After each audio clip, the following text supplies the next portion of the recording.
ऐसा क्या है भगवान के अंदर कि उनके चरणों में विश्व के इतने बड़े बड़े दिग्गज नतमस्तक हो जाते हैं। उनके चरणों में क्या विशेषता है? उनकी भक्ति से वो देव अपने आप को कृतकृत्य मानते हैं। अपन यहां पर थोड़ा बहुत पढ़कर या उल्टा सीधा सुनकर फैसला कर लेते हैं कि देव लोग तो रात दिन विषय भोगों में तल्लीन रहते हैं, मनुष्य लोग हैं बहुत बड़े देवों से। लेकिन एक बात ध्यान में रखना कि देव लोग यदि 1 घंटे विषयों में रहते हैं तो 23 घंटे भक्ति में लीन हो जाते हैं। इसकी आप खोज कर लेना कहीं से मिल जाए तो। लेकिन ये बात आपके विचार के लिए यहां पर प्रस्तुत की गई है कि जब वो अभी अष्टान्य का पर्व गया है, 6-6 घंटे एक इंद्र नंदीश्वर की इस दिशा की पूजा, भक्ति, अभिषेक, अर्चना, आराधना इतनी भव्यता के साथ करता है। उन प्रतिमाओं का वर्णन अभी पढ़ रहे थे त्रिलोक सार में, तो भगवान के दांत वज्र के, हीरे के, भगवान के होठ मूंगे के, भगवान के केश इंद्रनील मणि के, उनकी आंखें भी, और पूरा शरीर ऐसा लगता है। उसमें जो पद दिया आचार्य नेमिचंद सिद्धांत चक्रवर्ती ने त्रिलोक सार में, वो ये पंक्ति लिखी उन्होंने, पेखंत एव वदंतावा। उन अकृत्रिम जिन बिंबों को देखने पर ऐसा लगता है कि जैसे वो बिंब नहीं है, भगवान है और वो देख रहे हैं। ऐसा लगता है कि जैसे वो देख रहे हैं अपनी तरफ, और वदंता हुआ ऐसा लग रहा है कि जैसे बोलने को है। वो होठों के बीच में पतली सी बाल की रेखा के समान अथवा एक अंतराल हल्का सा रहता है, जिसमें से उनके अंदर हीरे के जो दांत है वो दर्शकों को दिखाई देते हैं। वो विजयार्ध पर्वत के वो विद्याधर धन्य है जिनको अकृत्रिम चैत्यालयों की वंदना मिल रही है, और वो देव धन्य है जो उन चैत्यालयों के दर्शन कर रहे हैं और फिर जो समव शरण में जा चुके हैं। उन देवों की अगर अपन प्रशंसा नहीं करते तो अपन भगवान से बिल्कुल प्रेम नहीं रखते, ये सिद्ध हो जाता है। इस पंचम काल में पैदा होकर जन्म से मरण तक जिनके दर्शन आज अपने लिए असंभव तुल्य है, उनके दर्शन जिनको मिले हैं वो प्रशंसा के पात्र है या नहीं। इसी प्रकार तीर्थंकर को मुनि से केवली होते हुए किसने देखा है? तपस्या कर रहे हैं जंगलों में और कर्मों का क्षय करके केवल ज्ञान प्राप्त कर रहे हैं। किसने देखा उनको मुनि से केवली होते हुए? सौधर्म इंद्र तक ने नहीं देखा। लेकिन एक ऐसे तीर्थंकर थे जिनको 2 लोगों ने देख लिया केवली होते हुए, और उन दोनों का नाम आप सब जानते हैं। वो थे धरणीन्द्र और पद्मावती। आप सोचो कि इस पंचम काल के एक साधु का आहार देखकर लोग अपने आप को धन्य मानते हैं। जिन्होंने तीर्थंकर को मुनि से केवली होते हुए देखा है, क्या वो प्रशंसा के पात्र नहीं हुए? निस्संदेह हुए, और वो भी ऐसे काल में जब वो भगवान की सेवा कर रहे थे। जब भगवान मुनि अवस्था में थे, वो उपसर्ग का निवारण करने में लगे हुए थे। आज लोग बोलते हैं कि फणा वाली प्रतिमा केवली अवस्था की नहीं है, मुनि अवस्था की है। फिर उन आचार्यों ने जो सूर्य मंत्र दिया वो तो अपने आप खारिज हो ही गया आपकी धारणा अनुसार, क्योंकि केवली भगवान में फणा नहीं होते। पर अभी हमें पिछले वर्ष पार्श्वाभ्युदय ग्रंथ के 4th सर्ग में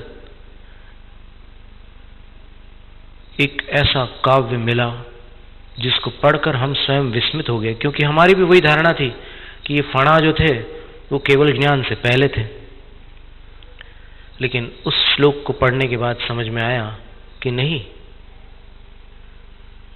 फणा केवल ज्ञान से पहले वाले जो थे वो अलग थे, पर केवल ज्ञान हो जाने के बाद जब उपसर्ग टल गया तब पुनः धरणेन्द्र ने भगवान के ऊपर फणा मंडल की रचना की थी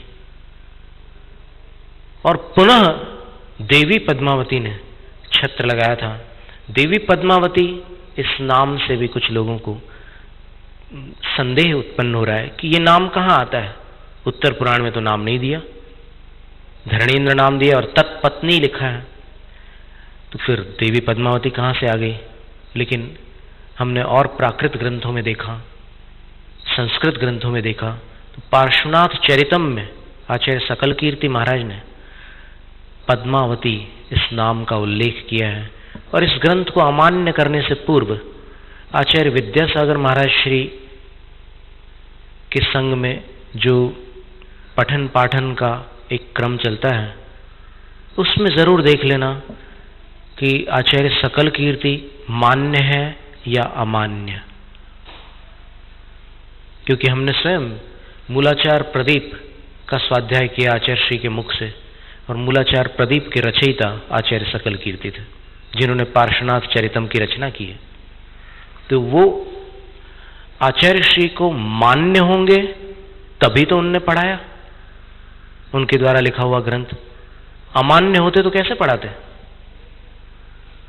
और यदि आचार्य श्री को मान्य है तो उनको अमान्य करने वाला प्रकारांतर से आचार्य श्री को अमान्य करने वाला है ही। इसका कौन निषेध कर सकता है कि आचार्य श्री जिस ग्रंथ को पढ़ा रहे हैं उसके ग्रंथकर्ता को अमान्य करने वाला आचार्य श्री का समर्थक हुआ या विरोधी। और उन्होंने पद्मावती नाम दिया है। और इसी प्रकार प्राकृत में भी हमें एक पार्श्वनाथ चरित मिला था, अभी वो हमारे पास उपस्थित नहीं है, अन्यथा हम उसके भी नाम और गाथा वगैरह आपके सामने रखते। तो इसलिए ये एक बात हो गई कि वो कितने धन्य थे जिन्होंने मुनि अवस्था से केवली अवस्था में जाते हुए भगवान के दर्शन की और सेवा की। किसी के चौके में गुरु के आहार होते हैं तो उससे कहते हैं कि तुम्हारी लॉटरी खुल गई। और इनकी सेवा करते समय जो सेव्य थे, जिनकी सेवा की गई थी, वो केवली हो गए, तो ये कितने धन्य हुए। इसलिए जिसके जो गुण हैं उसकी प्रशंसा करने में आनाकानी करना जिन शासन में किसी को शोभा नहीं देता। जो गुण है उनकी प्रशंसा करो। आचार्य मानदुंग स्वामी किसी महिला से छोटे थे या बड़े? बड़े थे ना। फिर उन्होंने 22वें काव्य में आदिनाथ भगवान की मां की स्तुति क्यों की? जवाब दो। जब आचार्य मानतुंग स्वामी तीर्थंकर की मां की स्तुति कर सकते हैं तो फिर ये बात अपने को शिक्षा के रूप में ग्रहण करने योग्य है कि जिन शासन के सेवक जितने भी सम्यक दृष्टि देव या मनुष्य हैं, उनमें जो गुण हैं उनकी प्रशंसा करने में अपन कंजूसी न करें। आपको ये गलत प्रशिक्षण मिला है कि ऐसा करोगे तो मिथ्यात्व हो जाएगा। मिथ्यात्व का आतंक बताकर आपको जैन शासन की अनेक प्रामाणिक क्रियाओं से विमुख किया गया है। पर घबराइए मत। जब तक जिन शासन के प्रति समर्पित वक्ता, श्रोता और व्रति विद्यमान है, आचार्य गुणभद्र स्वामी ने लिखा है कि वक्ता, श्रोता और व्रति ये तीन अगर होंगे तो फिर तीर्थ कहलाता है। ये तीनों नष्ट हो जाते हैं तो उसको तीर्थ का विच्छेद कहते हैं। जब तक विद्यमान है तब तक महावीर स्वामी का शासन नष्ट नहीं हो सकता। उनके हृदय में नष्ट हो जाए लेकिन भरत क्षेत्र से नष्ट नहीं हो सकता। संख्या घट सकती है मानने वालों की, लेकिन संख्या घटने से हीरे का मूल्य नहीं घटता। इसलिए आचार्य नेमिचंद सिद्धांत चक्रवर्ती की उस गाथा का अपन स्मरण कर रहे थे। पण्णवणिज्जा भावा अनंत भागोदु अणभिलप्पाणम पण्णवणिज्जाणम पुण अनंत भागो सुदनिबद्धो। कथन करने योग्य जो पदार्थ है, पण्णवणिज्जा भावा, प्रज्ञापनीया भावा, जो बोले जा सकते हैं,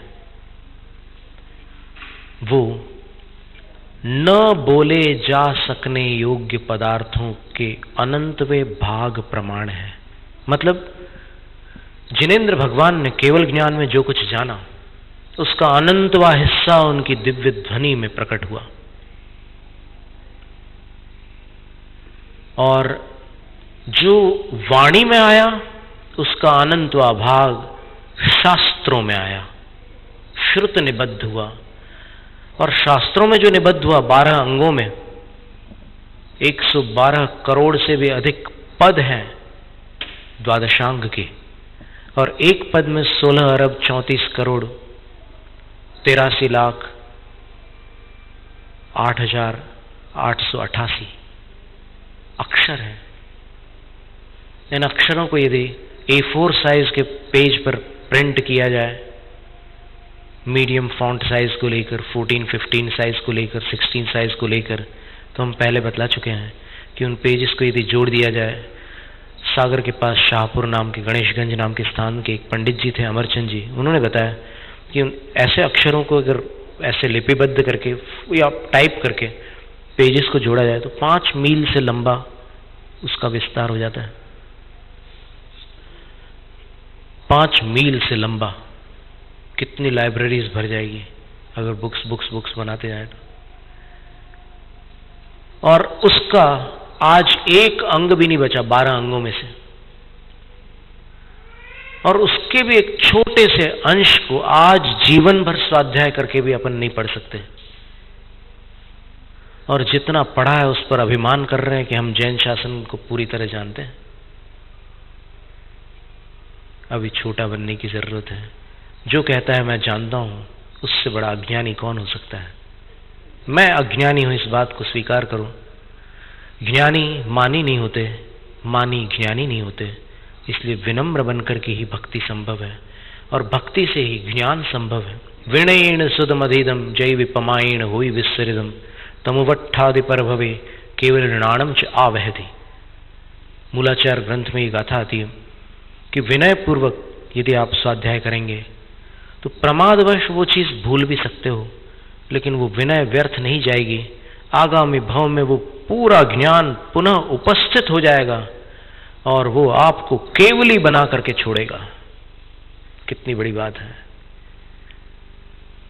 आचार्य मानतुंग स्वामी को हम नमस्कार करते हैं। उनके आराध्य तो सर्वप्रथम नमस्करणीय, अर्चनीय, पूजनीय, वंदनीय और नमस्करणीय। जैनम जयतु शासनम, जैनम जयतु शासनम, जैनम जयतु शासनम।